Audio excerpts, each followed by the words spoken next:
Insights give you better instincts. So I'm definitely not saying that your gut instincts are wrong, but I want you to start to change your mindset to recognize that they're limited. So our instincts are based on our experiences and our emotions. And our experiences are limited to things that we've already done. And our emotions can generally be pretty fickle, right? And so if that's what we're making decisions on, that's generally going to work best when we're doing things we've already done or going somewhere we've already been. So a lot of people will make this argument that it's this or that. It's instincts or information, right? You've got to choose one or the other. I say you need to be mindful of what type of decision you're making. And if it's something that you've already done, you can probably trust your gut. But if you're trying to grow from 3 million to 12 million, have you ever done that before? The journey to 3 is different than the journey to 10 or 12. Maybe you need some information and some insights to expand what you already know. Are you ready to think big and act bold? Then you are in the right place.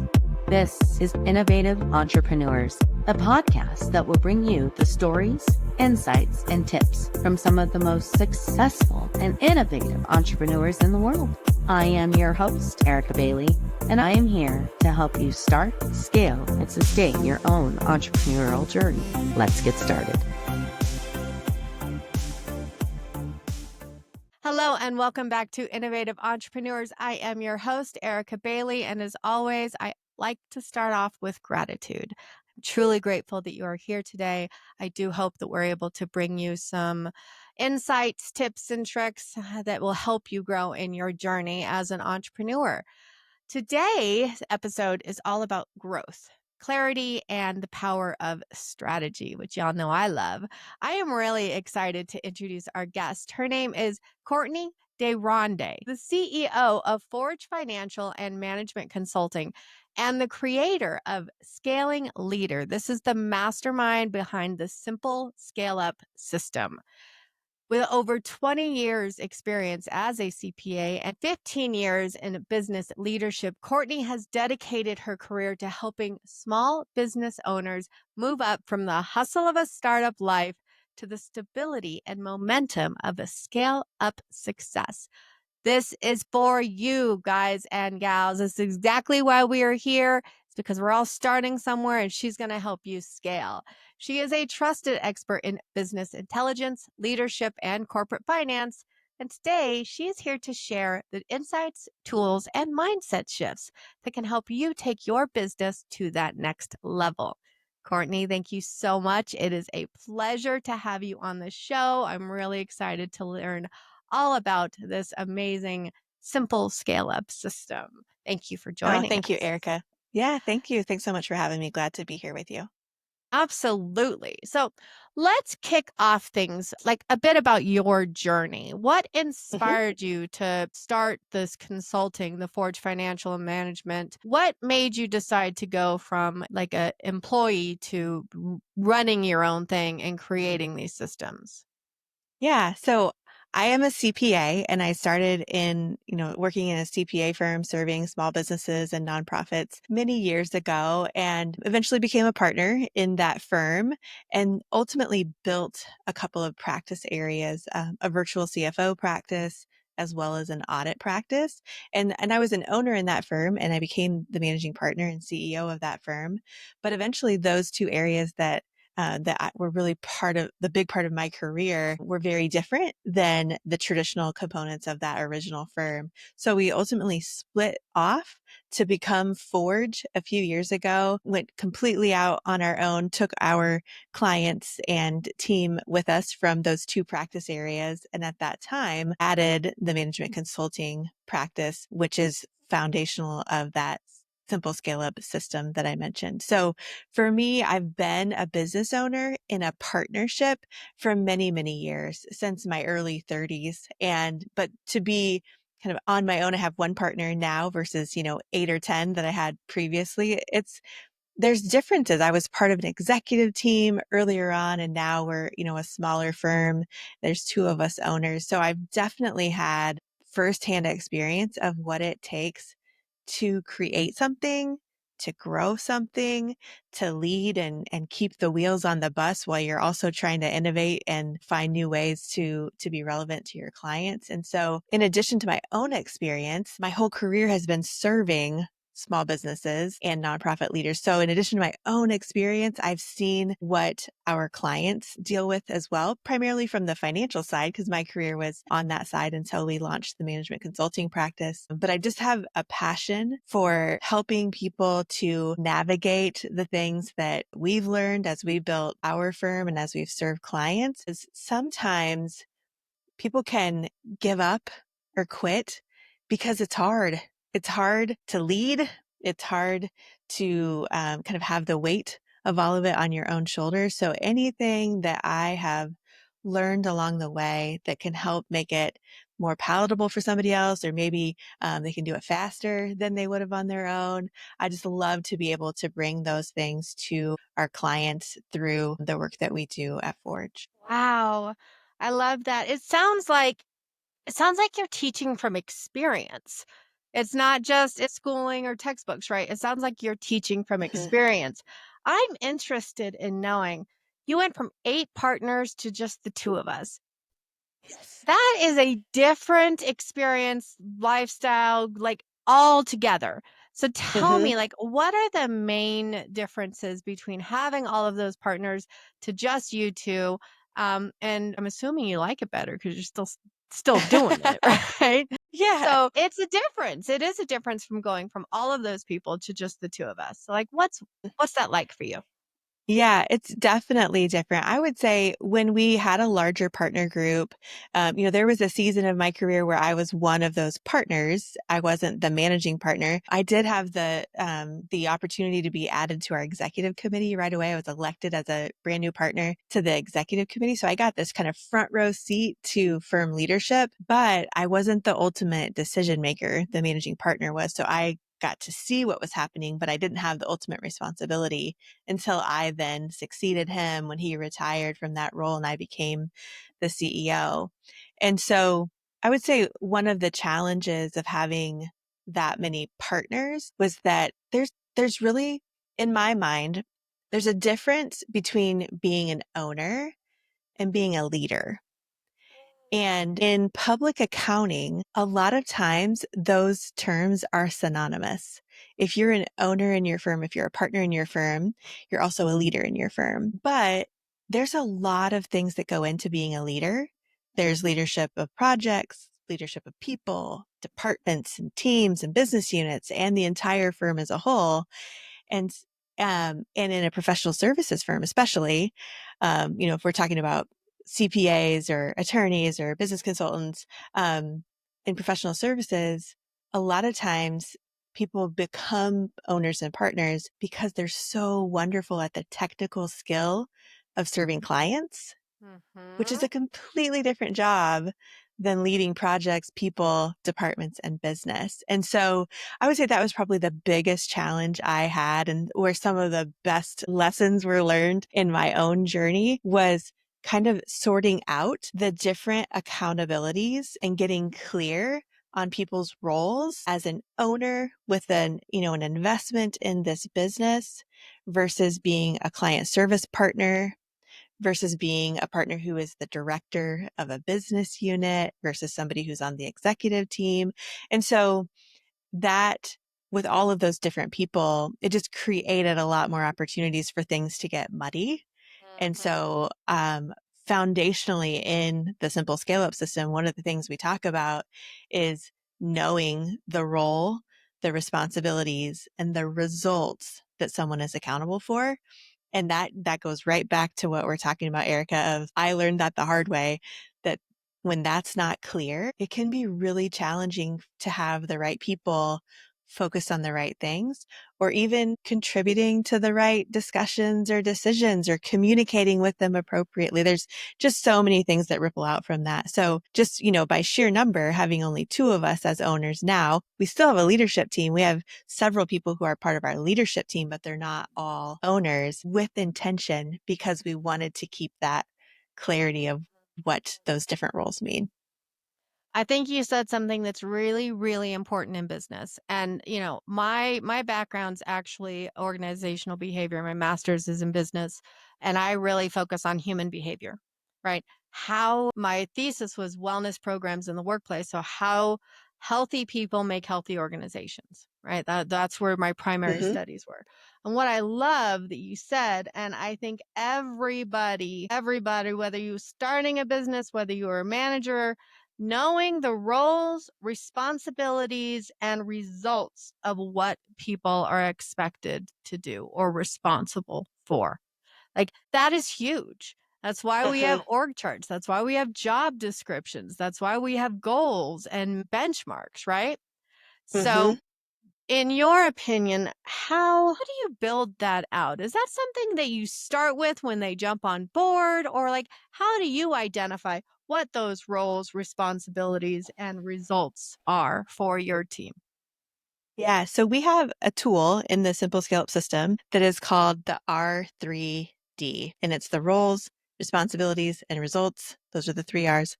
Document. And so this is a template, a tool that we teach our clients to utilize. And all of this stuff, like you said, Erica, this is from my own experience. So these are things that we use at Forge that we've created over years and years of growth and leadership. It's just that now they're in, nicer branded templates Mhm. than the Excel files, when they were just our own Yeah, internal stuff. yeah. So that's a tool that we use. And it's kind of like if you took a job description and some kind of a results map and merged them together. And so you're saying, this is the role that you're in. These are the responsibilities that you have.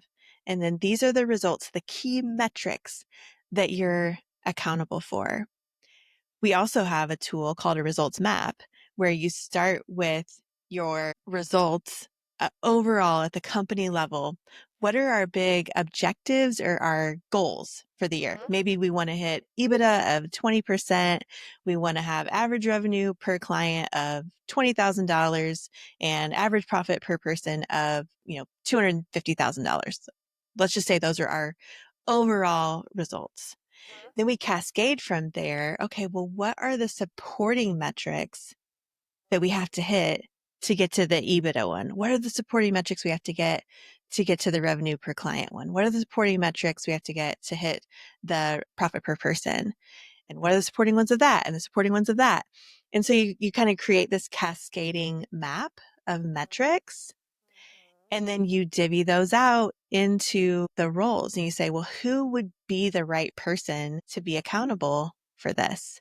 Put it on their R3D. And you're just making sure that when we look at our organizational chart and we say, these are all the roles and the reporting relationships, we also have a summary of their responsibilities and a map of their metrics. And so it's just a way to take these things that sometimes get disconnected. Like people Mhm. have their job description that says what they do every day. But sometimes we just lose sight of why are we doing any of this? What is the result that we're trying to achieve? And so these tools, these are just examples of some of the tools we Mhm. have that Mhm. tie those together because it makes it much more likely that someone's going to hit those results if they Mhm. know that they're theirs to hit and they understand how it connects to the bigger picture. So you said something about identifying who on the team or where the individual will fit best, right? And I think it was Jim Collins in Good to Great. He said, you have to put the right people in the right seats of the bus with the right driver and you'll go far, something Hmm. something like Hmm. that. And it kind of sounds like you're identifying up front where the right people need to go in the right seats in order to move forward and progress, in order to give them the opportunity to grow and succeed. Is that kind of what Yes. you're saying when it comes to Yes. this Yeah. this There's results one? so, right. So when we look at, so kind of what I've described with the R3D and the results map is like, what are we trying to achieve and what is the role here? Mhm, mhm, We also do a right fit assessment to see, does this person actually fit the seat? So what I first described, I would say that would be akin to what Collins is calling the seat. This is the seat. 'kay. How do we know if this person goes in this seat? we have another tool called the right fit assessment. And we believe it sounds very like much like you do, Erica, in human intelligence. So the simple scale up system is really built on financial intelligence, leadership intelligence, productivity intelligence, and human intelligence. Those four things all woven together throughout all of these tools and practices. And human intelligence to us is understanding that people have different gifts, strengths, and abilities. And when we know them, and we leverage them, they will be more effective and they'll be more fulfilled. So there's this additional layer of knowing how are these people wired to think, to feel, and to take action. So we look at 3 different assessments that are out there in the marketplace that they're not our assessments. They're ones that we've come to know and love and trust. So we use CliftonStrengths for the way that you think, the cognitive strengths. We look at the Enneagram by Integrative 9 and Ian Cron's work for the affective feeling side of the brain. And we use Kolbe for the conative instinctive actions strengths. So we do assessments on all of our team members. We do assessments on all of our clients, and we help them understand the way they think, feel, and take action so they can increase their self-awareness for sure, but also so they understand what kinds of things should I be doing? What am I just innately wired to do? Because if I can do that kind of role and have those kinds of responsibilities, I'm just going to be more effective at it and I'm going to be more fulfilled. And when people are effective and fulfilled, they're engaged and they're great at what they're doing. And it shows in the way that they serve and in the way that they stay. And so that's one piece of the right fit assessment is, does this role, the responsibilities of it, the way it needs to be carried out, does it align with their instinctive actions?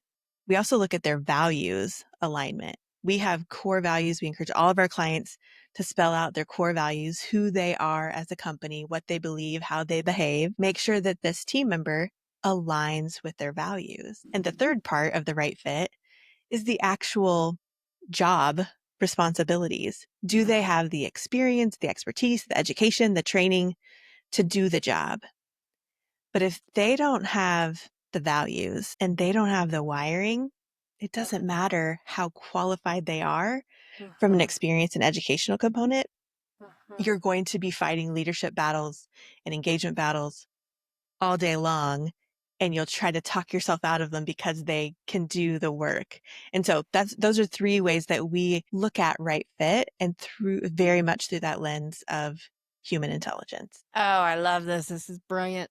Okay, so we kind of talked about some of the tools of Mhm. the scale up system. How does this work? Like, hey, what kind of people are you looking for to come to you? And like, say I'm coming to you from from scratch. How does this work? How does your simple scale up system basically take businesses from like this guesswork to the greatness? Obviously, you have Mhm. some great things already kind of built in that help you identify, especially with the team and stuff. But are you able to kind of walk me through a little bit step by step how it works if I Yes. were to come to you? Perfect. Yes. Yeah. So we do a limited number of private consulting engagements where we can work with a leadership team or an executive team and customize different sprints or workshop days to guide them through the specific things that they need to focus on. And so we'll customize which tools we're doing and how we teach them and what cadence and what pace we're going at in a private consulting engagement. Those are very limited. I also do a very limited number of private executive one-on-one coaching. So similar where a leader is working with me one-on-one and we're guiding them through. But most of our clients are experiencing these tools through our group business coaching program that's called Scaling Leader. So Scaling Leader is an in-person quarterly workshop where we've curated different tools from the simple scale up system, essentially to solve a specific problem. And so leaders will come for the workshop each quarter and we will give them the different tools that they need to solve that problem. So for example, last year, one of the workshops we did in June, it was about really answering the question, how do I get this all done? So we were focused on productivity and leadership tools. Like, I've got so many things to do. How do I know which things are mine to do and how do I actually design my rhythms and boundaries and all of this to get it done? So we use different tools from our simple scale up system to solve that problem. But they're coming in person, and I'll teach a little bit of content, kind of get your mindset shifted a little bit, understand the concepts, the controlling idea. And then my co-facilitator, Kevin Jennings, will tee up the exercise, the tool that we're going to have you use. And then you actually work through the tool in the workshop. So these days are pretty much 50% you're getting instruction and guidance and coaching, and 50% you're doing the work right there. I'm a learner. That's one of my top 5 CliftonStrengths. So I've been a consumer of all kinds of frameworks and contents and leadership training. And I've always disliked when I go somewhere and I learn all this stuff and then I have to go back and somehow figure out how to do something with it. So scaling leader, we actually have a no homework policy.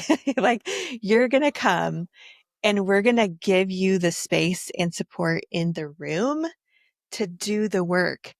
And so, yeah, you'll have this, say, 25 minutes, you'll do the work, then we'll share back from the group. You'll have chance for Q&A, and then we go on to the next thing. And so you leave with having completed these tools so that you've practiced and implemented. You haven't just heard and changed your thinking. You've actually started to do it, which is where the real learning provides Uh-huh. the value.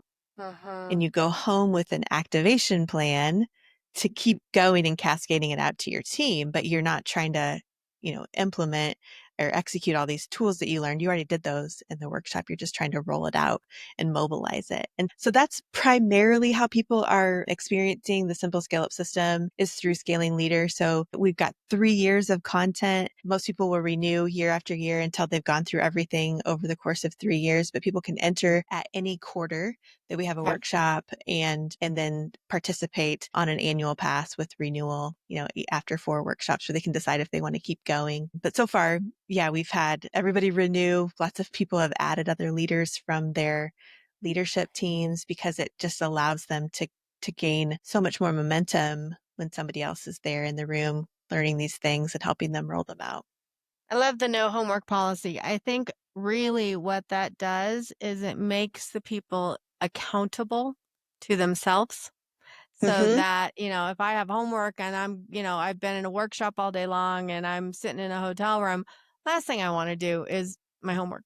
Like, I want to call my family. I want to kick my feet up. I want to watch a show or read a book, right? Like, I don't want to take the work home with me because I already do that all day long, every day. Right. So I think that Exactly. that's great because you're holding them accountable. They're holding themselves accountable and they're learning on site. So if something comes up and they're like, I'm not sure how to do this, rather than just being like, you know what, forget it, or I'll ask tomorrow. Like, that's how my mindset would be, is like, I get Mm-hmm. stuck and I'm like, freeze mode, nah. You know what I mean? Now I'm in flight mode. Now I don't even care anymore. Mm-hmm. And so I Exactly. love that because you're working through those problems in the moment on site. And now I'm leaving with like things on my mind. Like, okay, I'm starting to kind of process and I'm learning and I'm getting excited because I have gone through process from A to Z. I'm not stuck in part D, you know what I mean? Mm-hmm. And just been like, because I think a lot of the times we get so overwhelmed and overstimulated that we don't put enough of ourselves into something, and ultimately the results are not what we're wanting. So I think that that's Mm-hmm. a great thing because you're making them accountable and they're becoming accountable for themselves, and I think that's fantastic. That sounds like a lot of fun. It Okay, is. so We're making trying to decisions. remove those. Yeah, we're trying to remove those barriers from people actually benefiting from their investment of time and resources to be there. And this is a group of peers. And so, like, we're bringing together founders, CEOs, executive directors of businesses that are usually service-based businesses, anywhere from 1 to 10 million. There's some, well above that, but that's generally the sweet spot. And so how often do you get to be in a room with other leaders and business owners who are at a similar size and stage going through the same content, who have also stepped away from the whirlwind for a couple of days.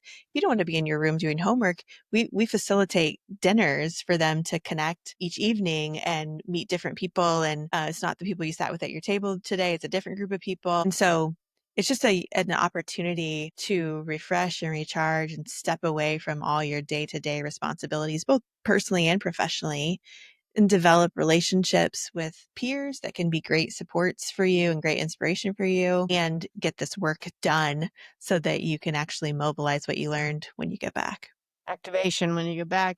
So it sounds like not only are you creating this safe space for education and learning and business growth and intelligence, but you're also creating a networking opportunity where Mm-hmm. business owners, CEOs, C-level execs, they're able to actually learn from each other as they're going through this. And I think that's phenomenal. So you actually do kind of create something in the evenings or make sure that there's Mm-hmm. something available for the people who are joining. I love that. I love that. Yes. So I, like many, many entrepreneurs out there, I rely heavily on my instincts when making decisions, right? So how do I go from gut-based choices to like data-driven insights? And like how can small businesses like begin leveraging these true business intelligence is what I call it, is what I'm Mm-hmm. hearing, at least the words that are going in my Yes. head. So how do I go from like my gut's telling me to do this to let me look at that first? Like that's got to be a mindset shift, right? Yes, it definitely starts with a mindset shift. It's one of the 10 principles in the simple scale up system. And just a side note here, I think it's so funny when you were talking about your thesis earlier, our 10th principle is healthy people foster healthy organizations, which I think is almost exactly what you said. So we're very much on the same wavelength with these things, Erica. But for this principle, insights give you better instincts. So I'm definitely not saying that your gut instincts are wrong, but I want you to start to change your mindset to recognize that they're limited. So our instincts are based on our experiences and our emotions. Mm. And our experiences are limited to things that we've already done. And our emotions can generally be pretty fickle, right? And so if that's what we're making decisions on, that's generally going to work best when we're doing things we've already done or going somewhere we've already been. Okay. So if I was going to try to get to the other side of my neighborhood, I can trust my gut, right? I know it enough. I have enough experience here. I don't need to put it into Apple Maps. I can feel pretty confident if I just set out going, I can make it to the other side with little disruption. But if I'm going to go to, where are you at, Erica? I'm actually in Wyoming. I moved here In from Wyoming. Okay. Arizona. And I'm in Yeah. central Iowa. So if I was like, I'm going to Okay. go find Okay. Erica, I would need for sure a map. And if there's any nuance to where Erica is specifically at, I might even need her guidance to say, heads up, don't follow the map when it says this. Never trust it, right? Like I've had people tell me that when I'm going from Nashville to Hilton Head, like don't go through Atlanta. Every map will tell you to go through Atlanta. Don't go through Atlanta. There's times where we can trust our gut because we have enough experience that we don't need to worry about it. There's times Mhm. where we can trust a map, and there's times where we need a guide who's been there recently, who can tell us the things that the map isn't going to say. And that's what business intelligence does across leadership, finance, intelligence, or productivity and people, is it creates this loop of information and insights from either a guide or someone who's been there or a peer that you can use to start filling in to add to your instincts when you're making decisions. And what will happen is the more that you use that intelligence, the insights, the information, the more you use that, your own instincts will grow and expand because those then become part of your experience. So a Oh, lot of people will make this argument that it's this or that. It's instincts or information, right? You've got to choose one or the other. I say you need to be mindful of what type of decision you're making. And if it's something that you've already done, you can probably trust your gut. But if you're trying to grow from, 3 million to 12 million, have you ever done that before? The journey to 3 is different than the journey to 10 or 12. Maybe you need some information and some insights to expand what you already know. Insights give you better instincts. Yes. That's awesome. That's awesome. Um, and it makes a lot of sense because when you're looking like my instincts, for example, my instincts on content. I'll use content creation for social media. My instincts are like, yes, this is awesome. Like, yes, this is awesome. This is a great post. But if I go back and look at my analytics and I'm seeing that similar posts are not doing as well, I can take that insight and I can use it to do better. And now I'm learning based off of the analytics what's working, what's not working. I'm not going off my gut just because I think it's cool. Mhm. It's the same kind Yes. of concept, right? Yes, absolutely. Here's another really practical example of where I've learned this lesson so many times the hard way. Have you ever promoted a leader or hired a leader into your organization and then it wasn't the right fit? So Yes. maybe to think of what I talked about earlier, where you took the best service provider, the best accountant, the best marketer, the best whatever, and then you made them a leader of other people. And all of a sudden, they weren't thriving anymore. And you lost this wonderful individual contributor. And now you have this leader who isn't performing, and you're going to have to either demote them or coach them off the bus. I have done that so many times. I've seen that in my clients so many times. It's because we make that promotion based on our gut. They're great at this, so I bet they'll be great at that. What we do in the simple scale up system is we use things like the right fit assessment, or we use a leadership potential identifier. We have a scale up leader assessment. We have these different tools that you can use to gather information, intelligence about this person and the actual hard skills that are required for different levels of leadership, and really assess these are the things that are required of someone leading projects, leading people, leading departments, leading business. Have I ever seen them do that? If yes, how well did they do it? If Mhm. no, can I give them a project to test their skills before I just give them the job and promote them? Can I gain some insights and information to make this decision first? Same thing with that workshop I mentioned where we're answering the question, like, how do I get all this done? You could just think about, well, you know, when am I most productive? When am I most tired? Or you could do a deeper dive into your circadian rhythm and your chronotype and recognize the different levels of energy that you have across a day and a week, and then the different things that you do and what takes the most energy and what fills you up and what drains you. And then you could match and align your tasks against your energy. That's the kind of thing I'm talking about. It's this very Wow. practical, pragmatic application of matching information and insights, not just relying on your instincts because they're just so limited. It doesn't mean that they're always going to be wrong or that there's never a place for them. But we're also not saying that you need to get this fancy, you know, data analyst on staff. I'm just Mhm. saying when you're trying to make decisions, think about what inputs you need. When we ask people whether or not they fit a role, we're not just asking them what they like to do. We're making them take a Kolbe assessment, an Enneagram assessment, and a CliftonStrengths assessment. And we're using that information to help inform these decisions versus just saying, well, they seem like a nice person and we had a lot of rapport and I bet that they can do it. In our hiring process, we generally won't even go to the interview level until someone has the right Kolbe fit assessment, because I'm so bad at like building rapport and like loving someone and thinking, oh, it'll be fine. Like it'll be fine. If you build rapport and then you see that they don't fit, it's like, but it'll probably be fine. It won't. And so understanding those things, those different ways that you can bring in information and insights, data, like you said, survey results and information. There's all kinds of ways that this can be done. beyond just, data and statistics. There's all kinds of ways you can gather information or just insights, perspectives from people who have been there and done it.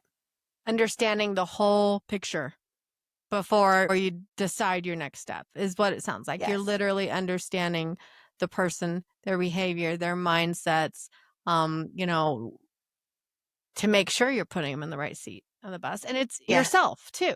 Like Right. when Same you thing. Right. take these assessments, you're understanding yourself better. And it's like, for me, I know that my brain works best for the first 3 hours in the morning, rather than wasting that time on mundane things. Like, I use that time to get like the large chunks of things done, whether it's building out my goals for the day or whatever that looks like. I know that's like the best time my brain works. So is it kind of like just identifying, understanding the Yeah. human behavior to make sure that you're putting them in the right spots, so that not only will your company succeed, but it sounds like you're really trying to identify as ways to help the employee thrive, Mm-hmm. thrive in their spot. Yes, absolutely. So whether it's, based on human intelligence, productivity intelligence, the way that we, mobilize plans and organize people resources, or the way that we look at leadership and, looking at people's roles and responsibilities, our visions, all of those things have the same, loop of information and insights. And what happened, the fourth one that we haven't talked about much is finance. And That's that's actually was going usually to be my next okay. question. Let's just jump Okay. right in. Yeah. Absolutely. I love it. You're reading my So brain waves so here. so here's the thing. Financial intelligence, the money side of the business, is not the story. It just tells the story of what's happening in the organization. And so the reason all of these other things are so important is because they drive the financial results. If I look at a financial statement and I see that someone's profit margin from delivering services is lower than budget, lower than last year, lower than the industry standard, whatever your benchmark is, it's just low. There's not much that the money itself can tell me. It's rooted in the decisions that were made as leaders, the leverage or utilization of our people, or whether or not we've even got the right people who are capable and aligned of doing these things. So it could be that I have a productivity problem. I have people who are spending way more time and energy and resources than what we're being paid to do. It could be that I have someone who's not wired or fit to do that job. And so they're just never going to be as effective or efficient. And I based my budget on the rock star who, left 3 months ago. It could be that I have organizationally, from a leadership standpoint, put people, in leadership roles who aren't developing and monitoring and having visibility on what's being done. When I see a result in the financials, I have to look to what's causing it. And it's going to be something about human productivity or leadership intelligence. The finances just tell the story. They aren't the story. And so you can't really get into improving profitability without it roping in one or more of these other areas. You need to understand finance to know what these numbers are telling us, what they mean, so that you can get to the root cause of, well, what do we do to actually change it? But it's going to be a leadership decision, a mobilization of plans decision, a people decision. It's generally not going to be just a flat out something about the numbers Yeah. because they're just capturing the results of what's already happening. Financial intelligence, it's not the story, it just tells the story. You need to understand what's really happening in the book. Oh my gosh, that is brilliant.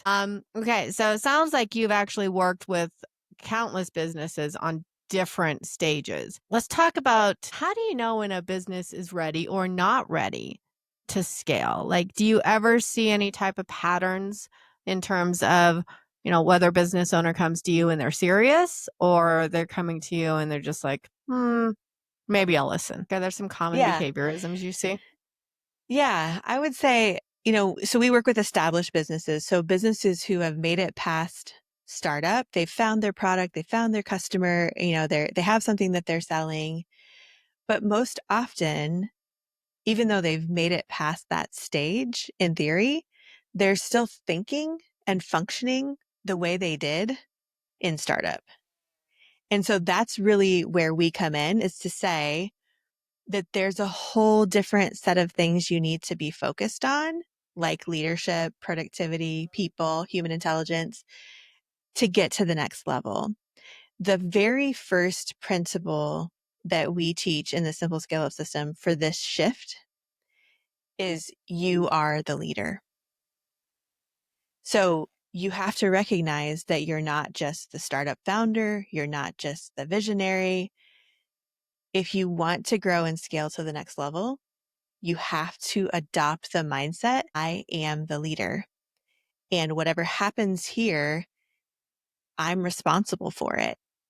And that can feel like a burden or a weight because, if I was things just go gonna say that. wrong, there's something about my leadership that contributed to that.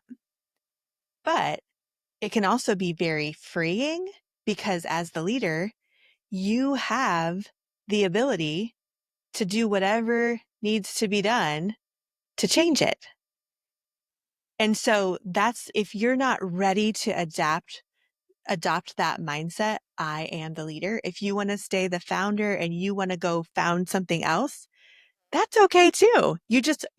That means you don't want to be a scale up. You want to be a startup founder. So by all means, transition what you've created to somebody else and go start something else. But if you want to take what you've founded and scale it to the next level, it's a different way of being. And it starts with recognizing that you're now the leader, not just the visionary founder. Oh my goodness. I'm gonna put that on my whiteboard because that's really important.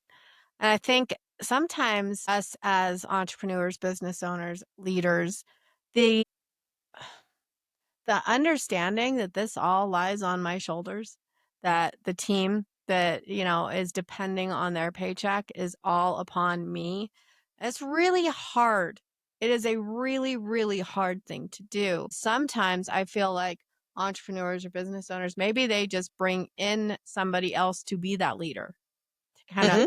shoulder that so that I don't have to.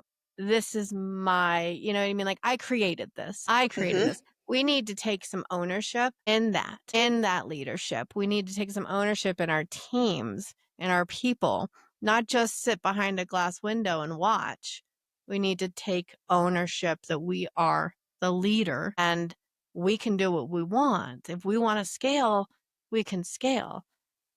But it has to be that mindset of this is Yes, my absolutely. responsibility and it's okay to carry this on my shoulders and it is okay to make mistakes. It is okay to fail, but as a leader, I need to learn where those failures were, where the hiccups were, and what I need to do in order to avoid that in the future. That is my responsibility. And taking that and owning that is a total mindset shift. Wow, Yeah, it that's is. It's huge. powerful.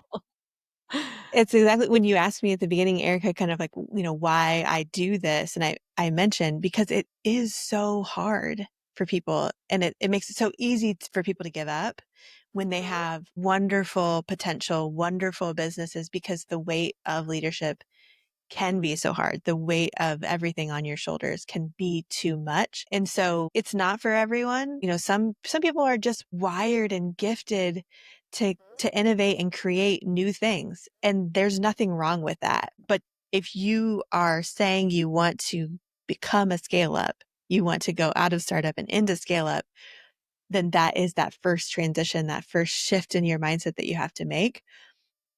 And another one we have these 10 principles I keep mentioning, there's 10 of them, but another one of them is don't lead alone. You need other leaders with you.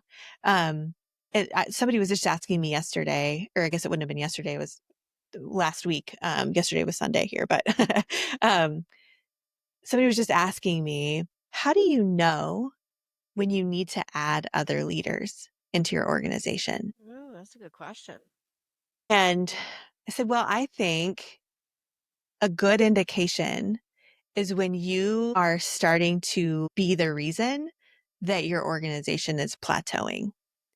When you've become kind of the lid on your business because everything is dependent on you, everything funnels through you, there comes a point where you're going to stall your growth because there's just not enough capacity from you to go around. And so you have to start identifying other leaders who can share the load. And it doesn't mean that you have to add another business leader. It might not even mean that you need another departmental leader. It might mean you need someone who can lead projects and take some of those projects off your plate. It might mean that you need somebody who can lead people if you've got too many direct reports. There's these different levels of leadership that, again, we've got these tools, like I mentioned, the scale up leader self-assessment, the leadership potential identifier. You can use those types of tools to see, which of these am I good at? Which of these are my highest and best use? And which of these do I need to quickly find someone else to fill the gap? Or maybe you're great at all of those 4 levels of leadership and it's just a capacity problem.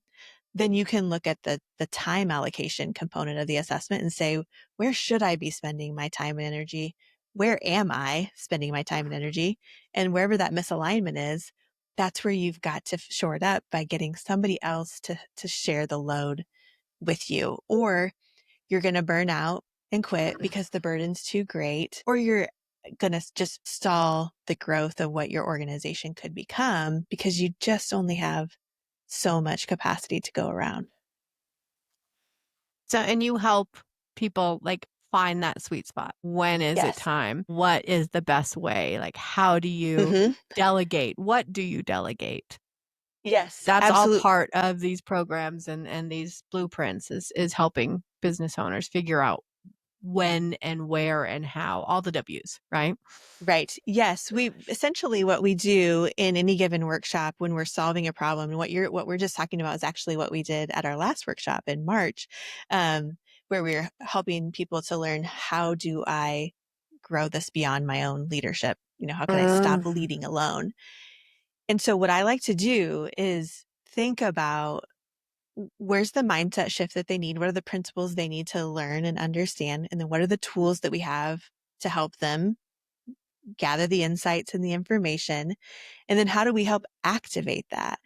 And so anything that they're going to need to do to successfully mobilize this plan that we taught them in this workshop, we're teaching. So we gave, in that particular workshop, a whole thing on how do you assess who should be a leader.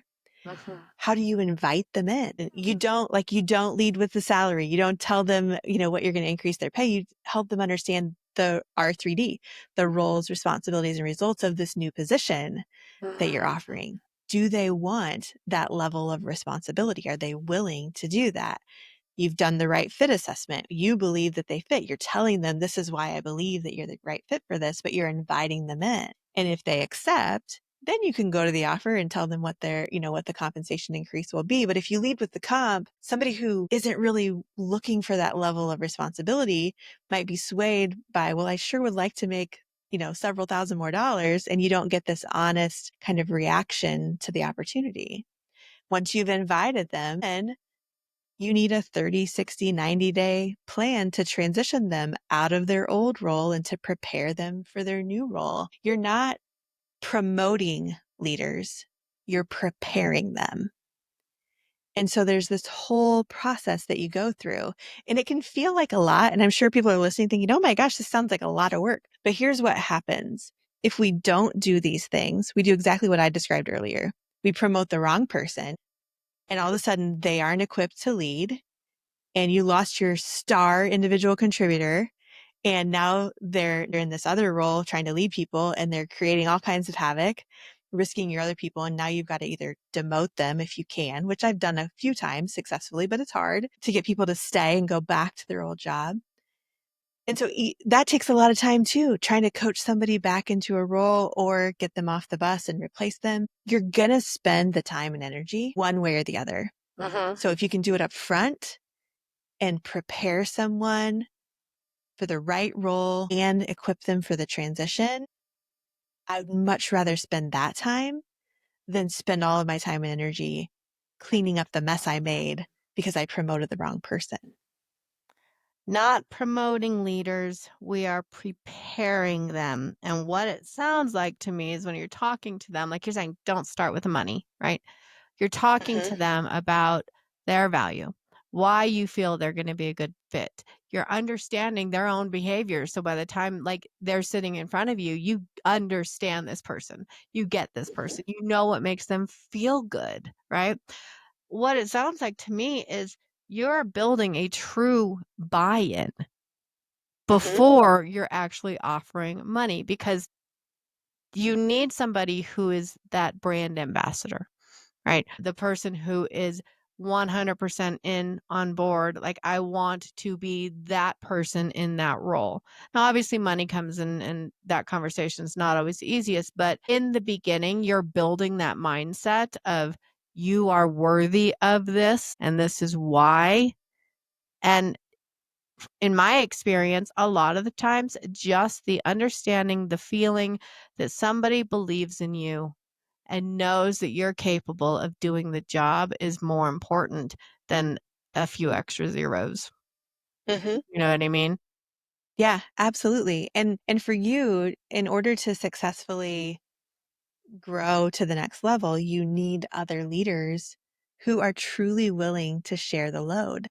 And so they need to understand the load that they're going to be bearing, and they need to be willing to strive for the results that they're accountable for. Because if they're only searching for the title and the money, you're just going to be out several $1,000s and not have the help that you need. So, I would say one of the things I've really learned the most in the last several years of leadership is just how so many people who haven't been in leadership, who have been individual contributors, underestimate the weight of a leadership role. They don't recognize. Somebody said this is a member of our team who was recently added to the leadership team in the last year or so, said the other day, now I know why they say that's why they pay us the big bucks. Like, this stuff is hard. Yeah. It is heavy. It can be a burden. And it requires an understanding of what you're kind of signing up for, because it can be so fulfilling if it is the right fit. If you've got the right values, if you've got the right wiring, if you've got the capabilities of the role, it doesn't mean that it's going to be easy, but it means you understand that I've got the potential to make an impact here. And it's not always going to be fun. It's not always going to be easy, but it's going to make a difference. And that's what we want people to be prepared for. We don't want them to be shocked by how hard it is. Yeah. It's like, I don't mind how hard it is because I already know up front, right? I know what I'm getting myself into up front. I'm agreeing to it. I'm buying in, taking ownership, I'm taking accountability. Those are the leaders that you want, because it all goes back to the accountability and knowing that I'm in the right spot, right? Like, this is where I'm supposed to be, and I'm going to thrive here because A, they believe in me. B, I know what I'm getting into. And C, those two combined make me believe in me. And when you believe in yourself and you have faith and confidence that you are capable of doing the job, we thrive because we want to feel that, yes, I reached my goal, or yes, I'm contributing. We want to know that our work is doing something valuable for the company. And I think that is brilliant, starting up front, letting them know this is what is expected. This is what we need. This is why I think you are going to be the right person to fulfill this. It's brilliant. It's freaking brilliant. And I don't know why my head just went into this, but you're talking about like the right wiring, right? I've been listening to Mel Robbins' 5-second rule. Again, this is like Mhm. the third time. And one thing she's talking about right now is routines and how important routines are for successful individuals.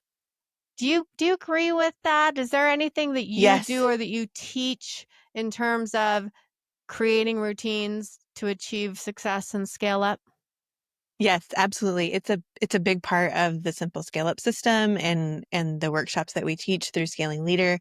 It's a big part of my own personal life as well. Most of those tools, we have them in our productivity intelligence area. So we're mostly thinking about how do we automate the behaviors that we want, or the achievements of the things that we want to have done. If we can establish rhythms or routines or rituals, whatever you want to call them, this repeated structure of doing something, then we can take it out of our conscious brain that sucks our energy to remember, when am I going to do this? And move it to our subconscious and put it on autopilot, where we just do it. We don't have to think about it every day. When am I going to take a walk? When am I going to read my devotions? When am I going to respond to emails? When am I going to do these things? The more we can put them into routines, rituals, rhythms, whatever you want to call them, the more we move them to autopilot. And the same thing happens. So that's kind of from a personal or individual productivity perspective. But the same thing happens across our teams with our meeting and communication rhythms. So we teach and we do this at Forge. We have all these different cadences of communications and meetings. When do we meet one-on-one with our direct reports? When do we huddle with our entire team? When does our leadership team meet? When does our leadership team do strategic planning? When do we communicate updates across the whole firm? When do we pull everybody together for learning and relationship building? All these different things that have to happen. We have set rhythms and cadences for them. And back in the day, before we had those types of things, it was an absolute nightmare to try to schedule anything like that, because nobody had synchronized time available. And so when it was an afterthought, it became this scheduling nightmare. And the more we got to, well, these are the different things that we need to have in our meeting and communication rhythm. And these are the ones we're going to do weekly, biweekly, quarterly, monthly, whatever they are. And we just schedule them out, and they're just part of people's rhythms and routines. We're big believers in Michael Hyatt's full focus planner and the full focus productivity system. I'm a certified full focus pro, and so I teach some of that content as well. And so we use that, and we use some of the tools that we've created in the simple scale up system to help create those rhythms for individuals and for teams and entire companies, so that you can get those things more on autopilot, and they're not just an afterthought that you're trying to like squeeze in some kind of, rollout of the new vision or the strategic plan when everybody's got, vacation blocked. It's a great way to make sure that those important things get done. Oh yeah, goosebumps. Rhythm. It's really that's what it's about. It's a rhythm. It's something that just happens naturally, consistently, Hmm. dependably. Am I saying Yeah. that right? Yeah, I guess I am. That's my squirrel brain. Okay, so we got a few more here and then we're gonna let you go. So what are some actionable items that entrepreneurs can unlock like big wins through like small strategic tweaks? Or hold on, my question is actionable ways entrepreneurs can unlock. Okay. So, can you give me just a few small tweaks that entrepreneurs can to make that will be like lead towards big wins, or some actionable steps, like some starting steps? How do I begin this whole process other than calling you? I mean, calling Yeah. you is the very first step, everybody, right? Call Courtney, very first step. Yes. But like, We'd love to have what you. are the next? Yes. Okay. So I would say one very practical, actionable thing that you can do is to create a 3-year vision of where you want your business to go. This is, we have tools in this. We have a whole workshop that's always our third quarter workshop at the end of August, where we do this with clients over 3 days. But you're creating a vision for what you want your organization to become across different, the way that you get clients, what it is that you do to serve them, who you are as a leader, the results that you get, what your team is like, how you serve, kind of those 6 different components of your business. Just one or two sentences or a couple bullet points for each of those 6 areas. What do you want to be true 3 years from now about your business in those areas? That could be like a very basic structure of your vision. And what that's going to do is give you a filter for making decisions and a magnet for resources. So here's what I mean by that. The filter, when you're an established business who's trying to grow and scale, you get all kinds of opportunities come your way, right? It's usually not, is this good or bad? It's like, these are all good things. People need this, and I could see where we could do that. And I've got all these ideas and I've got all these opportunities, and we can become distracted and we can kind of spread our focus among too many things because we're just reacting and responding if we don't have a clear vision for who we're becoming. So by articulating where you want to go, who you want to become, when all these different opportunities come up, when you have all these ideas, these great visionary ideas, or these people come to you with opportunities, you can filter them against your vision. If I did this joint venture, if I added this referral partner, if I served this client, if I created this product, whatever it is, would it get me closer to what I said in those 6 boxes on that vision snapshot, or would it take me farther away? So it can be a filter for all these different opportunities. It can also be a magnet to attract the resources that you need. As soon as you've clarified, this is where I'm going, and then I say to Erica, this is where I'm going, this is what I'm trying to do, and Erica's thinking, I know how to help you get there. I can introduce you to this person, or I can do that. But the more vague I am about what I want, the less Erica can help me, because she doesn't quite, if I don't know what I want, she surely doesn't know what I want. And so as soon as you clarify where you're trying to go and you articulate that, it almost feels like magic. The resources just attract to you. Like So manifestation. I would say that's just a great first place to start, is to define where you want to go over the next 3 years. And then every year you just recalibrate it a little bit, update it. Some things are now true and some things are now different, but you're just every year looking 3 years out. So you have that filter and that magnet. So it's kind of like a strategic business plan, but really it's more like a business vision board, right? Right. It's a vision board. Then yes, the next step is to create the strategic plan. So yes, our August workshop, this is exactly what we do. Is we, over the course of 3 days, we help people recalibrate their 3-year vision. Then we help them understand their current reality. Where are you at right now? That's a good So if one. I'm starting here and I'm trying to go there, now I can figure out what strategy should I employ to get from where I am to where I'm trying to go. So you're really looking at this big picture, broad 3-year vision and strategy. Directionally, what tactics am I going to employ to get there? Then, so that's the first day and a half. The second day and a half, then we're saying, if that's my broad vision and strategy, what am I going to do next year to get another year closer to that becoming a reality? What are the goals we want to achieve, the objectives we want to reach, the results that we want next year towards that 3-year vision? And then this is the last part that most strategic planning programs leave out. What projects do me and my team have to actually plan and execute to achieve those goals?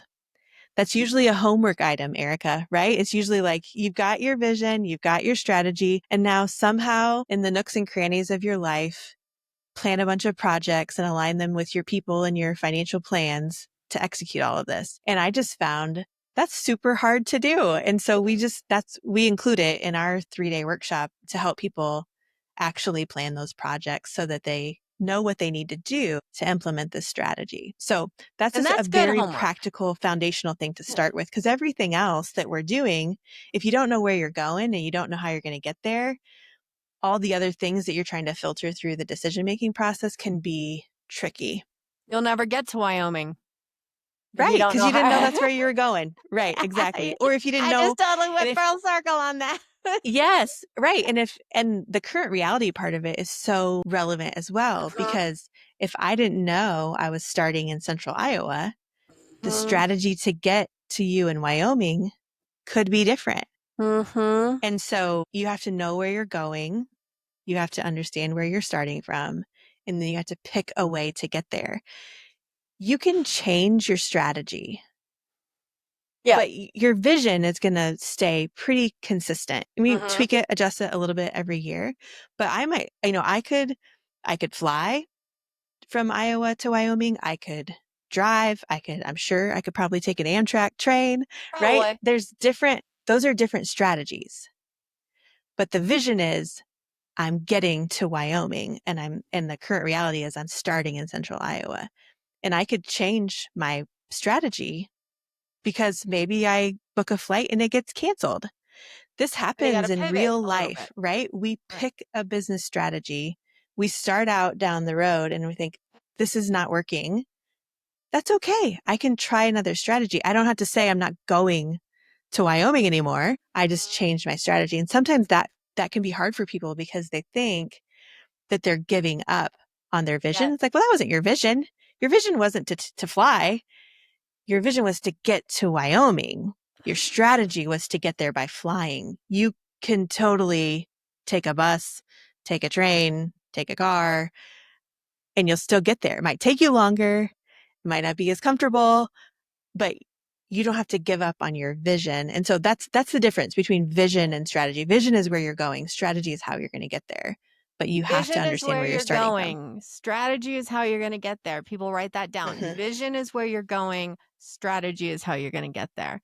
That's powerful, Courtney. That is seriously powerful. Okay, so one piece of advice. You only had one piece of advice in an elevator to give to a founder trying to turn their startup into a powerhouse, other than give me a call. Because again, guys, call Courtney here. But what would that one piece of I know this is a hard question, but that elevator pitch music, whatever, what would that one piece of advice be?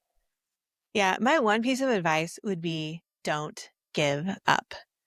The fact that it's hard, the fact that it's messy, the fact that you've made mistakes and failed does not mean that you shouldn't do this. It means you are learning and growing, and that's part of the process. There have been so many times that I have wanted to quit, and I'm grateful that I've had coaches and mentors and peers who have encouraged me to learn from my mistakes and to keep going. That would be my one piece of advice. Don't give up.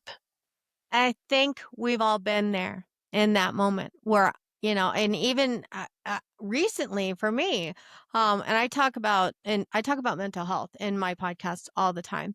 And after my father passed in January, I just wanted to give up on everything.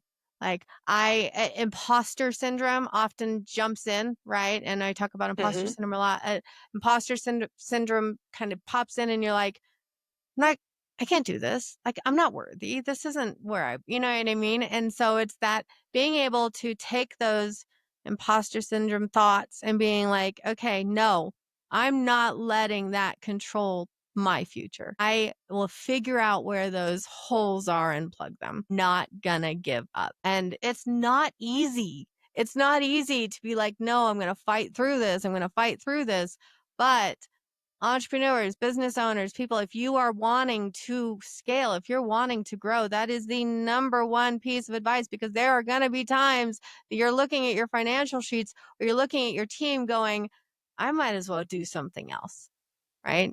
So don't give up. Oh my God, I love that. I love it. I love it. Now, this is called Innovative Entrepreneurs. Obviously, Courtney, who has inspired you grow to succeed, to be the person that you want to be? And this can be friends, family, this can be a Abraham Lincoln. You know what I mean? Like, who is one person that has really inspired you in your entrepreneurial journey? I'd have to say my mom. My mom, she wasn't an entrepreneur or a business owner, but she was a second grade teacher. She went back to school later in life when I was in middle school after she stayed home with us and babysat for other families while we were growing up. And one thing that my mom has taught me is that it doesn't have to be this way. If there was something that I didn't like, that I thought could be better, that I wanted, she taught me, then change it. do something about my it. gosh. You can go back to school. You can get a different job. You can change your career. You can stay home. You can go to work. You can, whatever it is that you are wanting, stop waiting for someone else to change it or fix it. You can take ownership and make something what you want it to be. And so just that constant support and encouragement has definitely shaped my life and is absolutely a through line if I look back at all the different things I have done. I mentioned my CliftonStrengths earlier. Learner is one of the top 5. My top number 1 is maximizer. That is taking something good and making it even better. And that's just been a continuous thread through my life, is that it doesn't have to be this way. We can learn, we can grow, we can change, we can do something about it. We don't need to sit back and wait for somebody else. Sounds like mom's words literally are what you're offering to your clients. You're literally Absolutely. doing what your mom taught you for others. Yes. It's brilliant. Love it, mom. Great job. Yes. Yes. So in a roundabout way, I am a teacher like her, just not of second graders, of leaders and business owners. And it's She's absolutely a braver. joy and a privilege to do that. Yeah, no kidding. So you have something to offer, I think, our audience. Didn't you say that? What? Yes. Yeah. Tell us all Yeah. about that. Yes. So we have an assessment. It's called a business intelligence grader. So it's a free assessment that I created based on all of the practices, principles, and tools in the Simple Scale Up system, where you can answer a few questions. It takes about 10 minutes and it will help you see where you're at on your journey towards scaling across financial intelligence, leadership intelligence, productivity intelligence, and human intelligence. So it'll help you see what things you've already got kind of under control and where there's an opportunity for you to expand your intelligence in that area. And intelligence, again, meaning insights and information in those areas. And so you can take that free assessment and get your results and get your kind of action items of what to focus on next that might be holding you back from scaling at assessments.forgeahead.com. So it's assessments.forgeahead. I am going to be doing this myself. Everybody, please take advantage of this. Honestly, doesn't matter where you are in your journey. Take advantage of this. So I'm assuming forgeahead.com. Like where can people find you? Yes, forgeahead.com. I'm also pretty active on LinkedIn. Glad to Cool. connect with anybody on LinkedIn. But yeah, forgeahead.com. And if you click anywhere on the website to book a call, if you're interested in learning more about Scaling Leader or the financial services that we offer, virtual CFO, virtual controller, auditing services, if you click that book a call, it'll actually get you a link to my calendar where we can chat and see if we're a good fit for what you're looking for. So feel free to connect with me directly from forgeahead.com on the book a call button. Thank you, Courtney. I know that I personally took a lot from this. I've learned a lot from this. I've been in business for 17 years. So this is phenomenal that I've been able to grow from this one call. I am so excited to be able to share this information. I'll make sure all of your details are in the show notes. Is there anything else you'd like to say before we jump off here today? I just am looking forward to connecting with anybody further who feels like they might be a good fit to really get that space and support that you need to grow and scale to the next level. Just don't give up. There are resources out there to guide you, and I'd love to do that if it feels like a right fit for you. How fun. All right, everybody. Thank you very much, Courtney. I enjoyed this so much, and I look forward to continuing our conversations. Likewise. Thanks for having me, Erica. Wow, what a great episode. I hope you had as much fun as I did. If you want more of this goodness, make sure you subscribe so that you get notifications for future podcasts. And if you found value from this, please share it with others. You can visit our website at cwgdigital.com. This is Erica Bailey. I am your host, and I will see you next time.